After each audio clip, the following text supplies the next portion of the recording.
6 weeks. I don't know how I've survived 6 weeks without Arsenal. Yes, we had some friendlies, but my God, I've really, really missed watching the Arsenal, and what a way to come back. Do you know what? In a weird kind of poetic way, I'm kind of glad we went 1-0 down because it was a real test. It was, right, okay, we've had this World Cup break. Are we still this really consistent, top of the league team? Yes, we are. I think we answered the critics very well in that second half, and I predicted it as well. I said 3-1.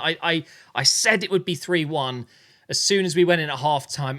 I just didn't feel like it was out of our control today. I knew we were going to win this game even before we scored the equaliser.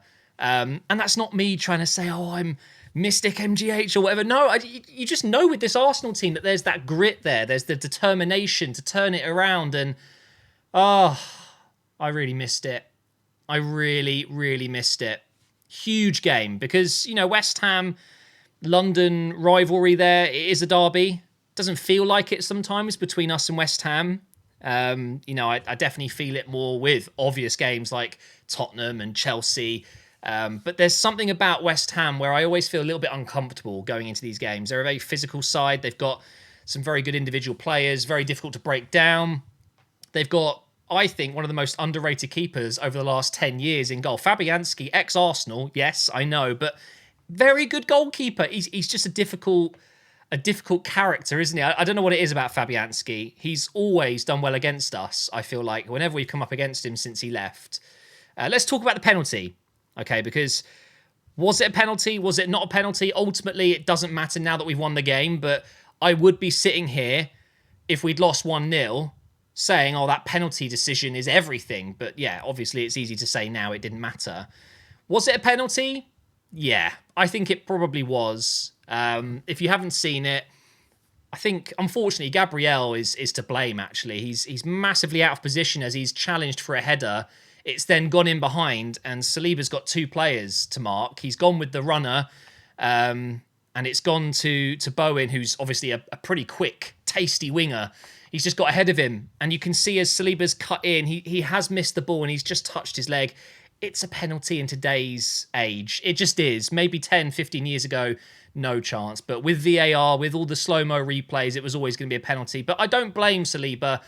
I would have liked him to have stayed on his feet there. I mean, arguably, he might have missed anyway. It wasn't a guaranteed goal. To give away a penalty like that, it's a bit of a shame. But do you know what? The character he showed after conceding, and I think that's only the third time we've gone behind this season in the Premier League. That's quite something. Only 3 times that we've gone 1-0 down. To come straight back into the second half like we did and score 3 goals, that shows real great mental fortitude, So, yes, I think it was a penalty. We also had a penalty shout in the first half. Very clearly hit Creswell's head. It wasn't his hand. The way he fell over, I thought, oh, he's faking this. He's 100% put his hand up and he's pretending it's hit his head. But no, you can see it. So that wasn't a penalty. By the way, still very confused about the goal we scored in the first few minutes of the game. Not really sure what happened there. So I was watching on Amazon Prime, and I've got to say, I've said this every time, but Amazon Prime nail it. I love their coverage.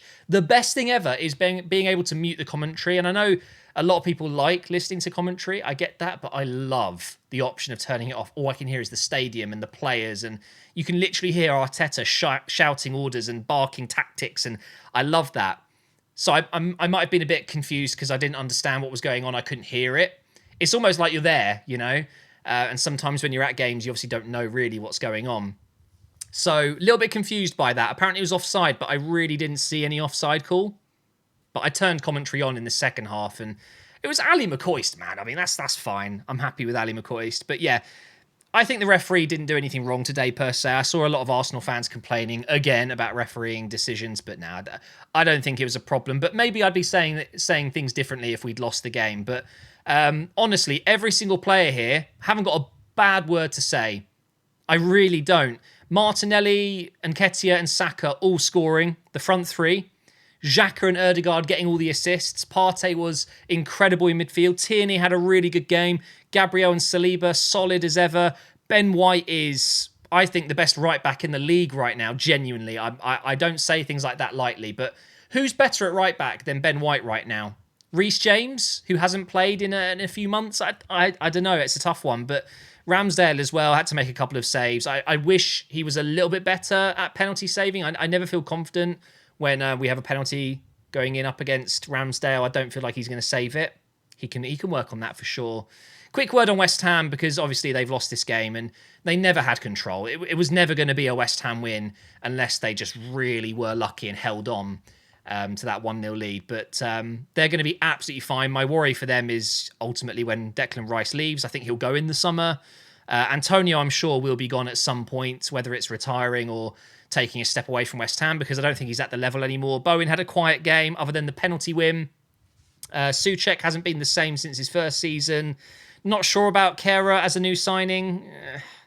I don't know. I think West Ham are obviously going to be fine. They're not going to get relegated or anything, but they've been a lot better than this. They have. They've got a really good manager in David Moyes. I don't think they're in trouble, put it that way. And obviously they've got so many injuries, and their brand new centre-back signing hasn't played, and he's a great player. Had a good World Cup when he was actually playing.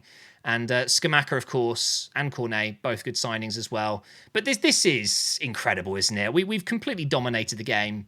Never in doubt. So let's have a look at the table. Obviously, it's looking good if you're an Arsenal fan. We're now up to 40 points in 15 games. Do you know how incredible that is? There were stats flying around, but it's very rare for a team to get this amount of points by now and not win the Premier League. I mean, take what you will from that. I still don't think we're going to win the title. I'm being completely honest.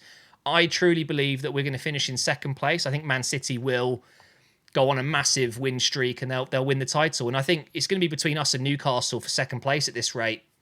Liverpool will make it into the top four. I'm sure Tottenham will have a rebound. I know they're struggling at the moment. United might have a really good second half of the season. There's still Chelsea, and it's a difficult one, but I truly believe that City will still make it to the top of the table and they will go on to win it. They've just got too much squad depth.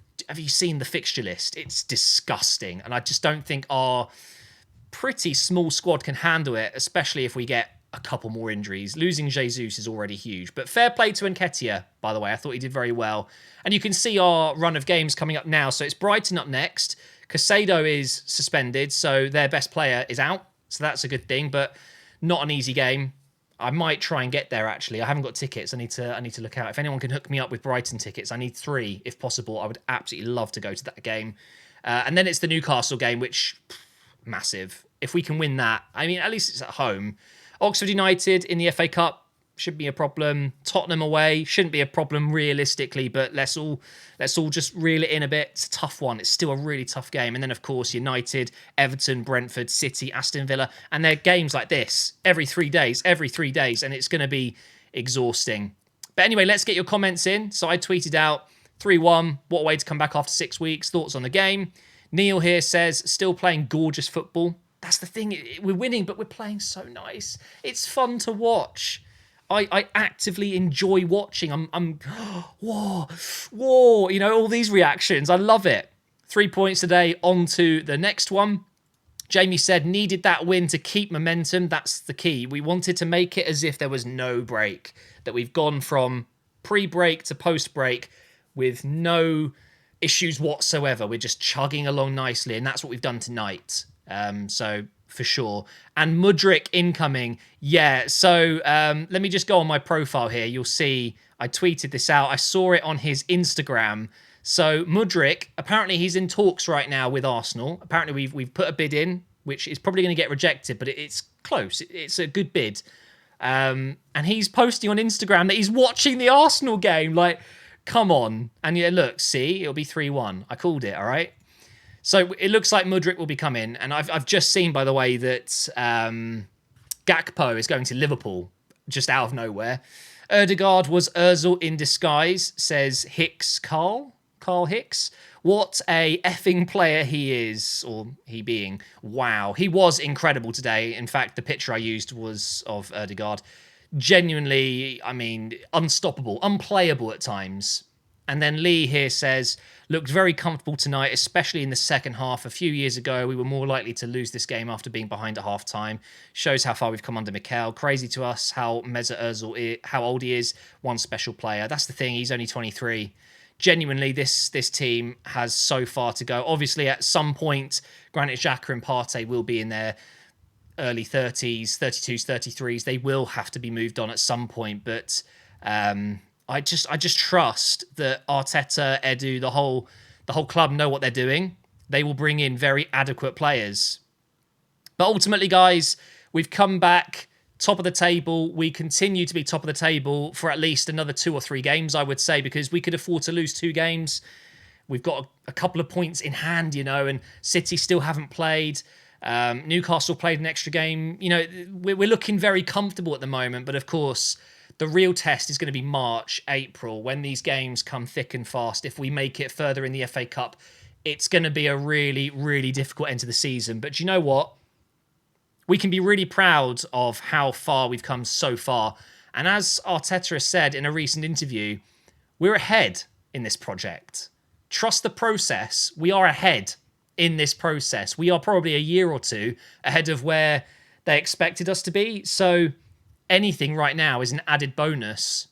We just keep ploughing. We just keep going. Thank you for watching. I'm glad to have Operation Arsenal back, and I will see you next time.